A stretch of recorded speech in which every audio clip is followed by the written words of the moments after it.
नमस्कार दोस्तों। आज का जो हमारा टॉपिक है उसमें हम स्टार्ट करने जा रहे हैं general equation of second degree. देखिए, लास्ट लेक्चर में मैंने आपको समझाया था कि क्या आपने 11th-12th में पढ़ा था और क्या अब आप आगे पढ़ने वाले हैं, दोनों में क्या अंतर है।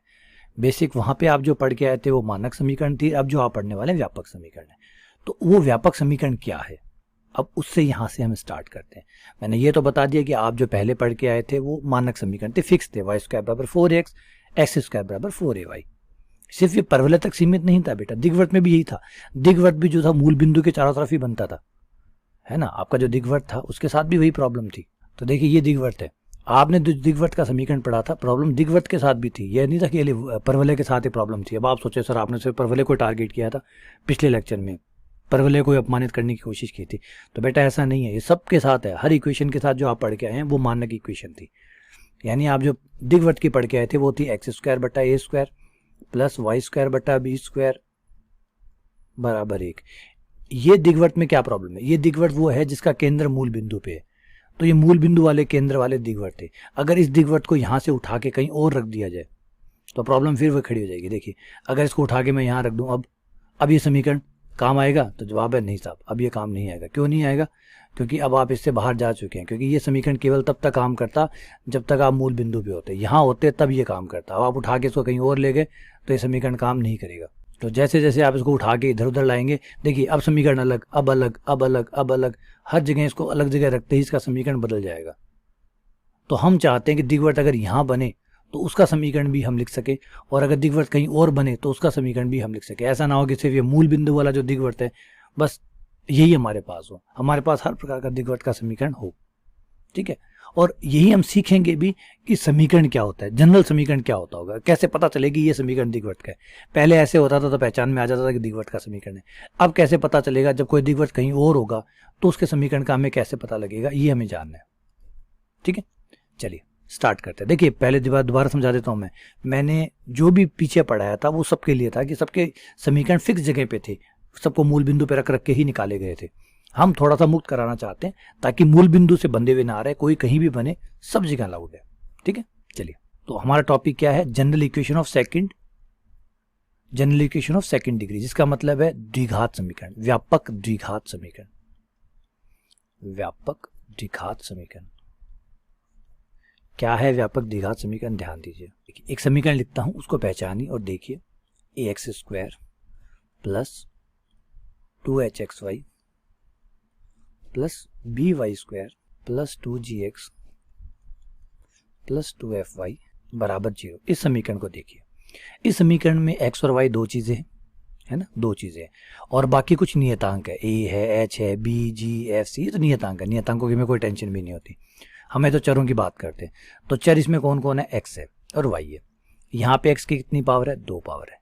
यहाँ पे x पे 1 है, y पर 1 है, तो टोटल कितनी होगी? 2 होगी। अब आप कहेंगे सर h को तो नहीं गिना, h नियतांक है, नियतांकों को नहीं गिना जाता। तो h को गिनेंगे तो फिर 2 को भी गिनना पड़ेगा। h में और 2 में क्या फर्क है? h भी नियतांक है, 2 भी नियतांक है, तो नियतांक को काउंट नहीं करते हम, सिर्फ वेरिएबल जो चर जिन्हें कहते हैं उनको काउंट करते हैं। यहाँ पे कितनी पावर हुई? 2 पावर। यहाँ x है 1 पावर, यहाँ कितनी पावर? 1 पावर। यहाँ कोई एक्स वाई नहीं है तो पावर कितनी? 0। एक्स वाई है ही नहीं, पावर 0। अधिकतम कितनी पावर हुई? 2 पावर हुई। अब एक बात बताइए, ध्यान से सुनिए जो मैं कहने वाला हूँ। आप कोई भी समीकरण बनाएंगे जिसमें अधिकतम x और y का इस्तेमाल करके कोई समीकरण अगर आप बनाएंगे और ज़्यादा से ज़्यादा 2 पावर लानी है, ज़्यादा से ज़्यादा, उस समीकरण में 2 से ज़्यादा पावर नहीं होनी चाहिए, तो क्या क्या पद हो सकते हैं? x और y से, ध्यान से सुनिए जो मैं कह रहा हूँ, x तथा y से आपको एक द्विघात समीकरण बनानी है, 2 घात की। x तथा y से आप 2 घात के द्विघात समीकरण, 2 घात, रिपीट कर रहा हूँ, 2 घात का मतलब है x y जो होंगे 1 पावर, उनकी भी काउंट होगी। अगर दोनों गुणा होंगे तो 2 घात आप कैसे कैसे बना सकते हैं वो देखिए। हो सकता है कि आप x को x से गुणा कर दें, 2 घात बन जाए, या y को y से गुणा कर दें तो 2 घात बन जाए, x और y को आपस में गुणा कर दें तो 2 घात बन जाए। तो इससे ज़्यादा, क्योंकि अगर इससे ज़्यादा तो आप कर नहीं सकते, 2 घात कैसे बनाएंगे? दोनों को गुणा कर लेंगे, आपस में गुणा कर लेंगे, खुद को खुद से गुणा कर लेंगे। तो इसका मतलब हुआ कि एक द्विघात समीकरण जो भी आप बनाएंगे उसमें x² होगा, xy होगा, y² हो सकता है ना, x² हो सकता है, xy हो सकता है, y² हो सकता है। और जब आप द्विघात समीकरण बोलते हैं इसका मतलब है बड़ी से बड़ी घात 2 है, इसका मतलब 2 से कम घात भी आ सकती है। 2 से कम घात आ सकती है, इसका मतलब खाली x भी आ सकता है, केवल x जो है वो भी आ सकता है, रिपीट करिए। जब आपके द्विघात समीकरण कहते हैं, पढ़िए, द्विघात समीकरण A X square plus B X plus C में क्या था, इसको आप द्विघात समीकरण कहते थे। X square plus 3x plus 1, इस समीकरण को आप क्या कहते थे, द्विघात समीकरण। लेकिन द्विघात समीकरण इसमें तो एक पावर का भी है, इसमें 0 पावर का भी है, फिर इसको द्विघात क्यों कहते हैं, क्योंकि समीकरणों के नाम सबसे बड़ी घात के आधार पर रखे जाते हैं। तो सबसे बड़ी पावर कितनी है, 2 है। तो ये समझाता है, जब आप कहते हैं द्विघात समीकरण तो मतलब है कि 2 से ज्यादा घात नहीं होगी। द्विघात का मतलब है 2 से ज्यादा पावर नहीं होगी, 2 होंगी और 2 से कम होंगी। तो द्विघात में तो इससे ज्यादा नहीं आ सकता, एक्स स्क्वायर आ सकता है, एक्स वाई आ सकता है, वाई स्क्वायर आ सकता है, फिर उससे कम पावर के आ सकते हैं, खाली एक्स आ गया, खाली वाई आ गया, या सोचिए एक्स वाई नहीं आए, सीधा अचर आ जाए तो चल जाएगा, क्योंकि अचर होने का मतलब 0 पावर। तो आपके समीकरण में क्या क्या पद होंगे, कोई भी द्विघात समीकरण अगर आप बनाएंगे एक्स और वाई से, तो उस द्विघात समीकरण में एक एक्स स्क्वायर का पद हो सकता है, एक्स वाई का पद हो सकता है, वाई स्क्वायर का पद हो सकता है, एक्स का पद हो सकता है, वाई का पद हो सकता है, और अचर पद हो सकता है। यही हो सकते हैं। देखिए समीकरण में क्या क्या है, एक्स स्क्वायर का पद है, एक्स वाई का पद है, वाई स्क्वायर का पद है, एक्स का पद है, वाई का पद है, अचर पद है नहीं। अब आप कहेंगे सर इसके आगे 2h लिया है, किसी आगे b लिया है, ऐसा हमने सरलता के लिए किया है, जिसका उद्देश्य आपको आगे समझ में आ जाएगा। अगर आपको परेशानी है तो एक काम करिए, 2h को हटा दीजिए, कुछ और नाम रख दीजिए इसके आगे। इसके आगे मान लीजिए कैपिटल H रख दिया, इसके आगे 2G नहीं पसंद है, चलिए कैपिटल G रख दीजिए, 2F नहीं पसंद है, कैपिटल F रख दीजिए बस। अगर आपको ये 2 साथ में वाला पसंद नहीं है तो कुछ और रख लीजिए, और वो भी समझाऊंगा 2h क्यों रखा गया या ये इस तरीके से क्यों रखा गया। ठीक है, फिलहाल आप सिर्फ एक्स वाई पे गौर करें। तो एक्स की पावर 2 है, x y 2 power, x y y square 2 power, 1 power 1 power और अचर पद। तो ये 6 ही चीजें हो सकती थी। एक द्विघात समीकरण में क्या क्या हो सकता था, एक्स स्क्वायर का एक पद हो सकता था, एक्स वाई का, इससे ज्यादा क्यों नहीं हो सकते थे, कि इससे ज्यादा होते 3 पावर हो जाती है। अगर मैं एक्स का स्क्वायर लूँ फिर वाई से गुणा करूँ तो 3 पावर होगी, तो 3 पावर का मैं ले ही नहीं सकता, क्योंकि द्विघात समीकरण है ना। द्विघात समीकरण सेकंड डिग्री का मतलब 2 पावर से ज्यादा नहीं आएगी। तो आपके समीकरण में ये बताएंगे। तो इस तरीके की समीकरण होगी, कोई भी द्विघात समीकरण जब होगी, एक्स और वाई से बनी हुई द्विघात समीकरण इस रूप में होगी। अब कमाल क्या है इसमें, अब कमाल की बात करते हैं। कमाल की बात, तो व्यापक रूप हो गया, द्विघात समीकरण का व्यापक रूप हो गया। एक्स तथा वाई से बनने वाली द्विघात समीकरण, खाली एक्स से बनने वाली द्विघात समीकरण तो ये रही बेटा, ऐसी होती है। खाली एक्स से बनने वाली द्विघात समीकरण ऐसी होती है, A X square plus B X plus C. अगर खाली एक्स से बनती है, खाली एक चर से बनती है तो ऐसी है। 2 चरों से बनने वाली द्विघात समीकरण ऐसी होती है, 2 चरों से बनने वाली व्यापक द्विघात समीकरण ऐसी होती है, ए एक्स स्क्वायर प्लस उसमें एक एक्स स्क्वायर का पद होता है, एक एक्स वाई का पद होता है, एक वाई स्क्वायर का पद होता है, एक एक्स का पद होता है, एक वाई का पद होता है और एक अचर पद होता है। ठीक है, इस तरीके से एक द्विघात समीकरण दिखती है। अब ये बात तो चलो सर समझ में आ गई, ये एक चर के लिए द्विघात समीकरण है, ये 2 चरों के लिए द्विघात समीकरण है, यहां तक समझ में आ गया।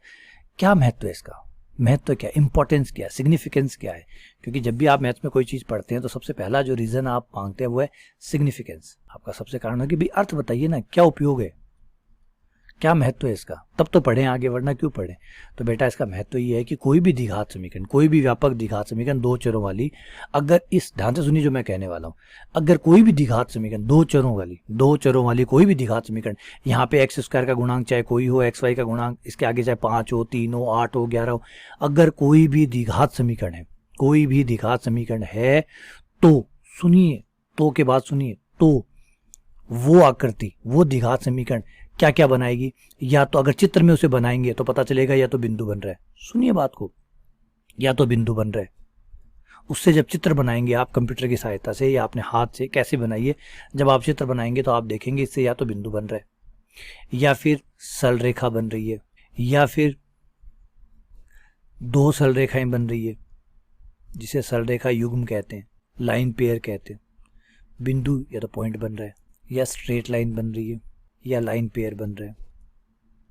लाइन पेयर का मतलब लाइनों का 2 जोड़ा बन रहा है, या फिर वृत्त बन रहा है, या फिर दीर्घवृत्त बन रहा है, या फिर परवलय बन रहा है, या फिर अति परवलय बन रहा है। बड़ी कमाल की बात हो गई यार। अब ये आकृतियां पहचानी आपने, ये आकृतियां वही है जो पढ़ के आए हैं यहाँ पे। बिंदु 2D में जो आप 11वीं क्लास में पढ़ के आए थे, क्या पढ़ के आए थे, बिंदु पढ़ी थी, सरल रेखा पढ़ी थी, वृत्त, दिग्वृत्त, परवलय, अति परवलय, यही तो पढ़ी थी। इसका मतलब है कोई भी द्विघात समीकरण जो होता है वो व्यापक समीकरण होता है इन आकृतियों का। यानी कोई भी द्विघात समीकरण जब बनता है तो वो इन आकृतियों का बनता है, या इन आकृतियां कोई भी आकृति है, ये अगर वर्त परवलय आप कहीं भी बनाएंगे तो उसका समीकरण निश्चित तौर पर एक द्विघात समीकरण होगा। बात पकड़ रहे हैं, कहानी पकड़ में आ रही है कि क्या है इसमें खास क्या है। कोई भी द्विघात समीकरण इनमें से कोई आकृति बनाता है, या फिर इनमें से कोई भी आकृति एक द्विघात समीकरण होती है।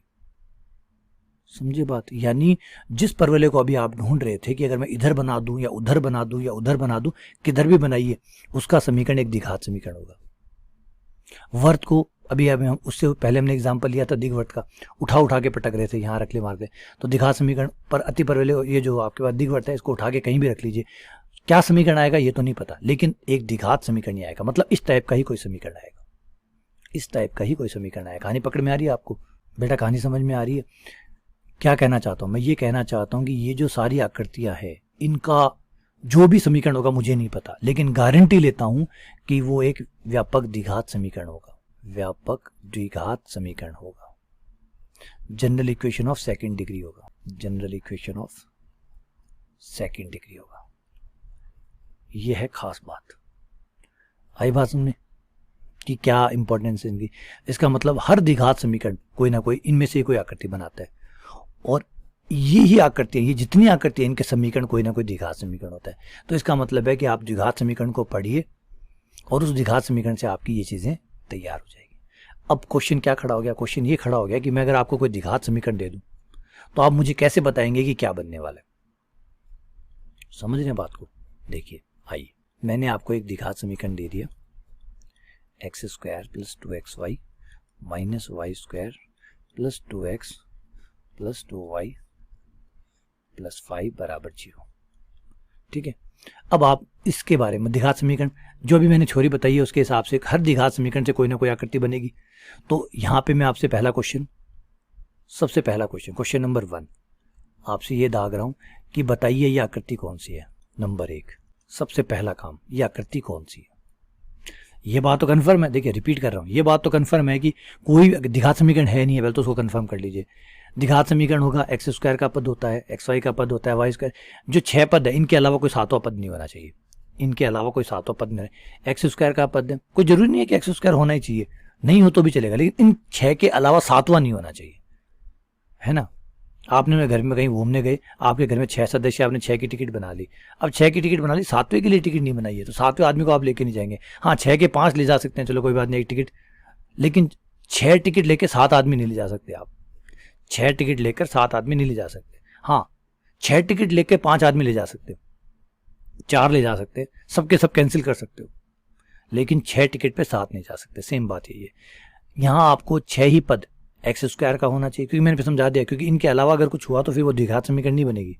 तो x square, x y, y square, x y 5, बस अचर पद, ये 6 चीजें होनी चाहिए। हाँ, इन 6 में से भी अगर मान लो एक्स का कोई पद नहीं है, मान लो वाई का कोई पद नहीं है, मान लो एक्स स्क्वायर का कोई पद नहीं, चल जाएगा, चल जाएगा, तब भी चल जाएगा, समझ रहे। वाई स्क्वायर का पद नहीं है, ठीक है, चल जाएगा। जैसे मैंने कहा 6 टिकट ले रखी है अब आपने, और किसी ने मना कर दिया मेरी तबीयत खराब होगी मैं नहीं जा रहा, मत जा भाई, कोई बात नहीं, 5 चल लेंगे। 5 में से किसी ने कहा मैं भी नहीं जाऊंगा, मत जा भाई, 4 चल लेंगे। 4 में से किसी ने कहा मैं भी नहीं जाऊंगा, ठीक है, तू भी मत जा, ठीक है ना। तो कम कर सकते हैं आप, हो सकता है 6 के 6 ही मना कर दे, कोई बात नहीं, चल जाएगा।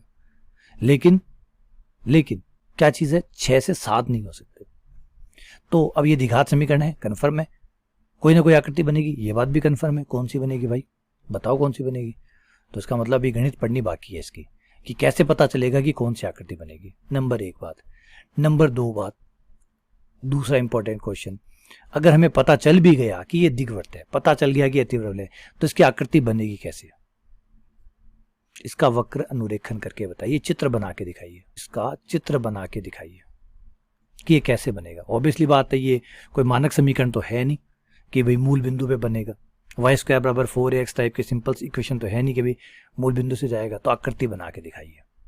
तो 2 क्वेश्चन, पहला क्वेश्चन सबसे इंपॉर्टेंट है, कौन सा व्रत है, दिग्वर्त है, अति परवलय है, परवलय है, क्या है ये? सबसे पहला तो चेक करके बताइए क्या है। नंबर 2 उसका अनुरेखन करके बताइए। तो हमारे इस पूरे एक्सरसाइज का जो ऑब्जेक्टिव है, तो अब जो हम पढ़ने जा रहे हैं उसका जो उद्देश्य है, ये लीजिए फाइनली हम अपने उद्देश्य पे पहुंच गए। इसका जो उद्देश्य है इस एक्सरसाइज का वो ये है कि द्विघात समीकरण का अध्ययन करना, का अध्ययन, और अध्ययन में से क्या निकालना? 2 बातें, अध्ययन में दो सार है। पहला सार है पता करना, आकृति का पता करना, आकृति का पता करना कि कोई द्विघात समीकरण को देख के हम कैसे पता लगाएं कि ये क्या बनाने वाला है। और फिर ये पता चल गया कि ये बनने वाला है तो उसका चित्र कैसे बनेगा, उसका चित्र बनाना। अब देखिए, चित्र बनाने के लिए कई चीज़ें चाहिए आपको। एक कागज़ चाहिए होगा, एक पेन चाहिए होगा, कलर चाहिए होंगे, है ना। नॉर्मली जब आप कोई चित्र पेंट करते हैं तो हमें क्या क्या चाहिए, काफ़ी सारे कलर चाहिए होते हैं, एक कागज़, वाइट कलर कागज़ चाहिए होता है, कलर्स, है ना। सब चीज़ें आप जो भी आपको और ज़रूरत है, जो टूल्स की ज़रूरत है वो आप यूज़ करते हैं। सेम वैसे ही कोई द्विघात समीकरण जब आपके पास हो तो उससे मान लीजिए आपको ये तो पता चलेगा कि दिग्वट बनेगा, तो दिग्वट के लिए क्या क्या, दिग्वट के लिए भी तो चाहिए होता है। दिग्वट के लिए आपको पता होना चाहिए अक्ष कहाँ होगा, एक्स एक्स कहाँ, मतलब जो उसका लघु अक्ष है वो किधर जाएगा, दीर्घ अक्ष किधर जाएगा, उसका केंद्र कहाँ होगा, वो जो डिटेल्स है। जैसे ना किसी का चेहरा बना रहे हो तो उसका नाक कैसा है, उसका कान कैसा है, उसकी आंखें कैसी है, पता चल गया कि इंसान का चेहरा बना रहे हो। आकृति तो सिर्फ इतना बताएगी कि भाई इस बार आप भालू का चित्र नहीं बना रहे बल्कि इंसान का बना रहे हैं। अब इंसान में भी ये तो ठीक है, इंसान का पता चलेगा तो सारे इंसान एक जैसे होते हैं, हर इंसान नए तरीके का होता है, चित्र अलग अलग बनते हैं। तो अब उसके बाद में क्या, उसकी डिटेल, भाई तेरा नाक कैसा है, कान कैसा है, आंखें कैसी है, बाल कैसे है, ये कैसे है, कलर कैसे है, सब चीज़ें मिला के फिर वक्रकर्म रेखन होता है। तो थोड़ा सा ये पॉइंट दो पार्ट में हम काम करेंगे। पहले में आकृति का पता करेंगे, दूसरे पॉइंट में उसके लिए जो सामान है ना। आ तो मटर पनीर बना रहे तो मटर पनीर के लिए क्या चाहिए होगा, मटर चाहिए होंगे, पनीर चाहिए होगा, मसाले चाहिए होंगे, है ना, और बढ़िया कुक चाहिए होगा। क्योंकि अगर सब कुछ ले आए, कुक बढ़िया नहीं हुआ तो कोई ज़्यादा डाल देगा और कुछ कम डाल देगा, सब कुछ गड़बड़ कर देगा। तो ये सब मिला के वक्रम रेखन होगा। तो यहाँ पे भी हम कुछ ऐसा ही करने वाले हैं। आइडिया समझ में आ गया इसकी पूरी प्रश्नावली का कि हम क्या पढ़ने वाले हैं। हम द्विघात समीकरण का, व्यापक द्विघात समीकरण का अध्ययन करने वाले हैं, क्योंकि व्यापक द्विघात समीकरण जो है वो हमारे सारे चित्रों को तैयार करती है। ठीक है, अब एक प्यारी चीज़ और देखिए, एक प्यारी चीज़ और दिखाता हूँ आपको कि देखिए कनेक्शन कैसे कैसे बनते जा रहे हैं। और इस कनेक्शन को आगे बढ़ाते हुए एक और कमाल की चीज़ आपको बताता हूँ, और सुनिए और मज़ा लीजिए। अब एक वर्ड और आते हैं जिसका नाम है शंका परिच्छेद। शंका परिच्छेद, अब आनंद लीजिएगा। और अभी देखिए कनेक्शन यहाँ बंद नहीं हुआ, अभी एक चीज़ और आगे बढ़ेगी। शंका परिच्छेद, शंका परिच्छेद में आपने शंकु का नाम सुना है। शंकु, शंकु कहते हैं कोन को, वो मेहंदी वाली कोन, या फिर तेल डालने के लिए जो आप कुम्पी इस्तेमाल करते हैं उसे कोन कहते हैं। ये कोन कुछ ऐसी होती है, ठीक है। ये इसका जो होता है वो शीर्ष होता है। मैं नीचे की तरफ रखी हुई है नॉर्मली, आप जो चित्र बनाते हैं वो ऐसे बनाते हैं, कोई बात नहीं, ऐसे बना लीजिए, खड़ी लेटा दीजिए, खड़ी रख लीजिए, जो आपको ठीक लगे। ये शीर्ष है, ठीक है। और यहाँ पे कई चीज़ें होती है, ये इसका वृत्ताकार भाग होता है, ये इसकी त्रिज्या कहलाती है ना। ये सब चीज़ें तो आप 10th वाली जानते हैं, लेकिन देखिए यहाँ इन चीज़ों का हमारे पास कोई काम नहीं है। ये ऊंचाई कहलाती है, हाइट कहलाती है, रेडियस कहलाती है, ठीक है। ये 90 का कोण होता है। तो अब बाहर निकलते हैं, बस बकवास काफ़ी हो गई, बाहर निकले से। हमें इनका क्या करना है, ये 10वीं की चीज़ें, हमें कौन सा आयतन निकालना है, कौन सा क्षेत्रफल निकालना है। चलिए बाहर निकलते हैं। हम शंकु, दो शंकुओं को जोड़ेंगे। ये दो शंकु ले लिए, इन दोनों शंकुओं के शीर्षों को आपस में जोड़ देंगे। इस वाले शंकु को थोड़ा सा फेविकॉल चाहिए होगा हमें, आपके घर पे हो तो प्लीज़ दीजिएगा। और दोनों शंकु के जो सिरे हैं इनको जोड़ दीजिएगा, और जोड़कर दोनों शीर्ष को जोड़कर आप बनाएंगे द्विशंकु। द्विशंकु, द्विशंकु क्यों नाम आया, शंकु प्लस शंकु इक्वल्स टू द्विशंकु, जिसे डबल कोन कहते हैं, द्विशंकु जिसे कोन कहते हैं। अब क्वेश्चन है कि भाई चिपका क्यों रहे हो, अभी बताता हूँ चिपका क्यों रहे। ये हमने यहाँ से दो चिपका दिए, ठीक है। इसको जिसको द्विशंकु कहते हैं, एक्चुअली सही मायने में हमारे लिए ये डमरू है। शिव जी वाला जो डमरू होता है वो ऐसा ही होता है ना। तो जिसे द्विशंकु कहते हैं, एक्चुअली हमारे लिए वो एक प्रकार का डमरू है, और सही मायने में डमरू ही है भाई।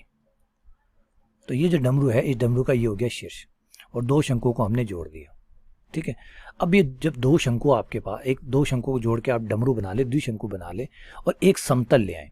समतल का मतलब एक बड़ी सी ब्लेड ले आए, चाकू ले आए, और काटने वाला भी जैसे होता है ना, बड़े चौड़े वाला चाकू, ऐसे वैसे नहीं, तो मीट काटने वाला जैसे बड़ा चाकू, एकदम चौड़ा चाकू, ऐसे लंबा सा चाकू ले, अच्छा खासा सा, जिसका साइज वाइज थोड़ा सा अच्छा खासा हो। अब इस चाकू को लीजिए, ये है आपका चाकू, और वो भी तेज धार वाला, तीखी धार वाला भाई। इस चाकू से इसको कटवाना है, हाँ जबरदस्त कटवाना है इसको, हर तरीके से कटवाना है इसको, ठीक है। समतल, द्विशंकु, और काटने को हिंदी में कहते हैं परिच्छेद। प्रतिच्छेद नहीं, प्रतिच्छेद नहीं, परिच्छेद। इंग्लिश में कहते हैं सेक्शन। अब आप कहेंगे सर एक प्रतिच्छेद शब्द भी तो होता है। बिल्कुल होता है। प्रतिच्छेद और परिच्छेद दो शब्द होते हैं, इंटरसेक्शन और सेक्शन। प्रतिच्छेद और परिच्छेद एक चीज नहीं है। प्रतिच्छेद का मतलब होता है जैसे छेद करना, प्रतिच्छेद छेद करना। जैसे सुई क्या करती है, सुई क्या करती है, सुई सिर्फ छेद करती है, काटती नहीं है, सुई छेद करती है ना। जब आप आपके कोई चोट लग गई, आप जाते हैं तो सुई लगाता है आपके, तो हल्का सा छेद करके दवाई डल जाती है अंदर, तो उसको कहते हैं प्रतिच्छेद। फिर होता है परिच्छेद। परिच्छेद में होता है जब आपकी सर्जरी होती है, जब डॉक्टर ले जाके काटते हैं ना ऐसे, हाँ, तो वो क्या करते हैं, टुकड़े करते हैं, तो उसको कहते हैं परिच्छेद। जैसे मान लीजिए ये सुई कर रही थी और यहाँ पे अगर हम तलवार ले लें तो तलवार क्या करेगी, तलवार छेद नहीं करेगी, तलवार काटेगी। तो ये है दोनों के बीच का डिफरेंस, याद रखिएगा। तो हम छेद नहीं कर रहे हैं, हम काट रहे हैं। तो अब जो शंकव है, इससे जो आकृतियां बनेगी, काटने से कमाल की चीजें बनेगी। जब काटेंगे तो देखिएगा मजा बहुत आएगा, अलग अलग चीजें बनेगी। इनके दोनों के द्विशंकु और समतल के आपस में जब मिलान होगा, जब, क्योंकि मिलान तो खतरनाक होगा, भयंकर तरीके से कटेंगे, इस कटने से जो आकृतियां बनेगी उसका नाम होगा शंकव परिच्छेद। शंकव के परिच्छेद होने से बनने वाली आकृतियां, वर्ड प्यारा है, शंकव परिच्छेद। शंकव के चाकू से कटने के बाद बनने वाली आकृतियां, शंकव परिच्छेद, कोनिक सेक्शन। ठीक है। अब इसको चाहें तो आप प्यार से एक नाम और भी रख सकते हैं, इतना बड़ा शंकव परिच्छेद बोलना अच्छा नहीं लगता है ना। जैसे होता है ना, किसी का भी नाम होता है, भगवती प्रसाद है, अब भगवती प्रसाद इतना बड़ा नाम कौन बोलेगा भाई, भगवती प्रसाद, तो शॉर्ट फॉर्म में हो जाएगा भागू, ओ भागू, तो भगवती प्रसाद बन गया भागू। क्यों बन गया, क्योंकि इतना बड़ा नाम बार बार दोस्त लोग तो नहीं बोलते और घर वाले भी नहीं बोलते। घर वाले बोलेंगे अरे भगवती प्रसाद पानी लेके आ, फिर दोबारा भगवती प्रसाद बोलना पड़ गया, तो पानी के साथ में मान लीजिए कि कुछ और मंगवाना था तो दोबारा बोलेंगे भगवती प्रसाद, अरे यार छोड़, दूसरा मंगवाएंगे नहीं, उसे एक ही मंगवाएंगे। तो बार बार भगवती प्रसाद बोलने में दिक्कत आती है, तो छोटा नाम हो जाता है। वैसे शंकव परिच्छेद बहुत बड़ा नाम लग रहा है, तो एक काम करते हैं, परिच्छेद हटा देते हैं, ऑब्वियसली बात है, सीधा नाम रख लेते हैं, छोटा नाम शंकव। शंकव, हाँ कितना प्यारा नाम है शंकव, इसे शंकव कहेंगे। इनसे जो आकृतियां बनेगी उनको शंकव कहेंगे। अब कौन सी आकृतियां बनेगी, चलिए वो समझते हैं। इन चित्रों में आइए, ये देखिए आपको साफ दिख रहा होगा, डमरू है, डमरू है, इस डमरू को समतल काट रहा है एकदम ऐसे। अगर यहाँ से काटोगे तो देखिए आपका एक पॉइंट बना, अति सुंदर पॉइंट बना, देखिए ये, देखिए ये बना, सिर्फ एक बिंदु बना, बना नहीं बना, क्या बना, सिर्फ एक बिंदु बना आपका। अब समतल ने और डमरू ने, द्विशंकु ने इस तरीके से काटा कि सिर्फ एक पॉइंट बना, एकदम इस तरीके से टेढ़ा काटा तो देखिए एक लाइन बनी है, दिख रहा है ये लाइन, देखिए रेखा बनी, क्या बनी। लेकिन अगर थोड़ा सा टेढ़ा करके काटा, ऐसे नहीं, यहाँ बीच में से ऐसे यहां से काटा, देखिए एक तो हमने क्या काटा, एक ये काटा एकदम, इसे कहते हैं, ये आपका समतल का जो अक्ष है, ये जो शंकु है, शंकु का अक्ष ये समतल का हो गया, क्योंकि समतल का अभिलंब होता है, ये समतल का अभिलंब हो गया, समतल का अभिलंब। अब आपका जो समतल का अभिलंब है और आपका जो शंकु है, ये शंकु का अक्ष मान लेते हैं, ये शंकु है, तो अभी 90 डिग्री के कोण पे हम ले रहे हैं, इस कोण को अल्फा नाम दे देते हैं, अल्फा 90 डिग्री, 90 डिग्री पे काट रहे हैं तो एक बिंदु बनेगा।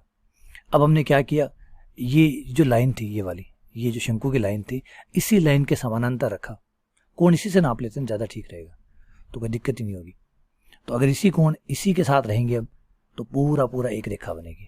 थोड़ा सा इससे ज़्यादा कोण पे काटेंगे, इस लाइन को थोड़ा सा झुका देंगे, इधर ऐसे काटेंगे, यहाँ से काटेंगे तो आपको ये दो रेखाएं नज़र आ रही होगी। अब दिख रही है, एक तो देखिए ये रेखा और एक आपकी ये रेखा। चित्र बनाना भाई बड़ा मुश्किल काम है, ये द्विरेखाएं, दो रेखाएं आपके पास बन रही है, तो इसे कहते हैं रेखा युग्म। क्या कहते हैं, इसमें आपने गौर नहीं किया, एक बात को गौर करना चाहिए था आपको, आपने एक चीज पे गौर नहीं किया कि समतल चाहे ऐसे काटे, ऐसे काटे, ऐसे काटे, समतल जो केंद्र है, जो केंद्र है किसका, शंकु का, हर बार शंकु के केंद्र से जा रहा है। जब समतल शंकु के केंद्र से जाता है, जब समतल के केंद्र से जाता है, अभी आपने देखा शंकु के केंद्र से जब जाता है तो बिंदु बनता है, रेखा बनती है, रेखा युग्म बनते। लेकिन अगर हम ये शर्त हटा दें कि केंद्र से नहीं जाना, तब क्या बनता है, वो नीचे वाले में देखिए, समतल शंकु के केंद्र से नहीं जाता है अब भाई ये शीर्ष हुआ करता था, केंद्र कैसे बन गया? दो शंकों के बीच का बिंदु है, इसको केंद्र कहते हैं। इस वर्ड का जब दो शंकु आप मिला देते हैं कि उसका भी शीर्ष था उसका भी शीर्ष था, दोनों भाइयों ने मिलाया और ये शंकु का केंद्र कहलाता है, सेंटर ऑफ द कोन या डबल कोन। डबल कोन का सेंटर है। समतल शंकु के केंद्र से नहीं गुजरता है, नहीं गुजरता है। अब आपने शर्त हटा दी कि भाई केंद्र से नहीं जाना, टेढ़ा मेढ़ा कहीं से भी काट, कहीं और से काट सकता है। तो आपने एकदम सीधा काटा। पहले देखिए आप मूल बिंदु पे काट रहे थे, यहाँ मतलब ये जो केंद्र था केंद्र से काट रहे थे, आप केंद्र से नहीं काट रहे, केंद्र की थोड़ी ऊंचाई से काट रहे। ऊंचाई से काट रहे तो आप देख रहे हैं एक वृत्त बन रहा है। ये देखिए वृत्त बन गया, वृत्त बना। थोड़ा सा टेढ़ा काटने पर देखिए दीर्घवृत्त बना, क्योंकि एक साइड बड़ी है एक साइड छोटी, दिख रहा है आपको साफ। इस बार क्या बना? पहले सर्किल बना, इस बार इलिप्स बना, मतलब दीर्घवृत्त। यहाँ देखिए, यहाँ आपका जो कटेगा यहाँ परवलय बना। ये देखिए ये परवलय शेप है ना, पैराबोला बना। थोड़ा सा और टेढ़ा, बस टेढ़ा करते जाइए, टेढ़ा करते करते सब आ जाएंगे। सीधा रखा एकदम तो आया आपका वृत्त। थोड़ा सा टेढ़ा किया दीर्घवृत्त, थोड़ा और टेढ़ा किया परवलय, थोड़ा और ज्यादा टेढ़ा कर दिया तो अब ये देखिए ये रहा, ये शेप और ये शेप, इसे आप कहते हैं अति परवलय। आपका बन गया, क्या बन गया बेटा? नहीं दिखे? चलिए इसमें दिखा देता हूँ, इसमें ज्यादा साफ दिखेंगे आपको। और इस हिस्से में देखिए वृत्त एकदम एकदम देखिए ये लाइन जो है ना, समतल जो है एकदम सीधा रखा है आपने, एक्स एक्स के समानांतर रखा है। तो आपके पास क्या बना? वृत्त बना। क्या बना? सर्किल बना। फिर आपने थोड़ा सा टेढ़ा किया, टेढ़ा करते ही ये देखिए दीर्घवृत्त बना, एक साइड से बड़ा है एक साइड से छोटा है। और इस केस में आए तो आपने देखा कि परवलय बना है, और इसमें देखा अति परवलय बन गया। इसका मतलब है एक द्विशंकु को एक समतल से काटने पर ये सारी आकृतियां आती है, और ये सारी आकृतियों का समीकरण द्विघात समीकरण होता है। हा, देखिए भाई कनेक्शन आ गया, कनेक्शन आ गया। क्या कनेक्शन आया? कि द्विघात समीकरण जो है, व्यापक द्विघात समीकरण इन सारे आकृतियों को बनाता है, और ये सारी आकृतियां जो है वो शंकु परिच्छेद से बनती है। इसका मतलब शंकु परिच्छेद का समीकरण ही द्विघात समीकरण हुआ। पकड़ में आई बात?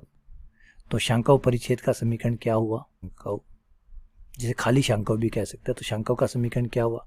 शॉर्ट फॉर्म में जैसे मैंने शंकु परिच्छेद को आप क्या कह सकते हैं? खाली शंकु। शंकु का समीकरण क्या हुआ? व्यापक द्विघात समीकरण। कैसे हुआ? दोबारा समझाता हूँ। व्यापक द्विघात समीकरण। मैंने भी आपको बताया था कि कोई भी द्विघात समीकरण, कोई भी व्यापक दो चरों वाली कोई भी व्यापक द्विघात समीकरण से आपके बिंदु, सरल रेखा, असल रेखा, युग्म, वर्त, दीर्घवृत्त, अति परवलय, परवलय ये बनते हैं। ये संबंध है, ये सब तो शंकु के परिच्छेद से भी बनते हैं, जिन्हें शंकु परिच्छेद कहा जाता है। तो इसका मतलब है कि ये सब के समीकरण द्विघात समीकरण से दिए जाते हैं, और ये सब शंकु परिच्छेद कहलाते हैं। तो इसका मतलब शंकु परिच्छेद कौन हुआ? व्यापक द्विघात समीकरण हुआ। यानी ये जो शंकु परिच्छेद है, जिसे शंकु कहते हैं, एक व्यापक द्विघात समीकरण शंकु का समीकरण होता है। शंकु का समीकरण एक व्यापक द्विघात समीकरण होता है।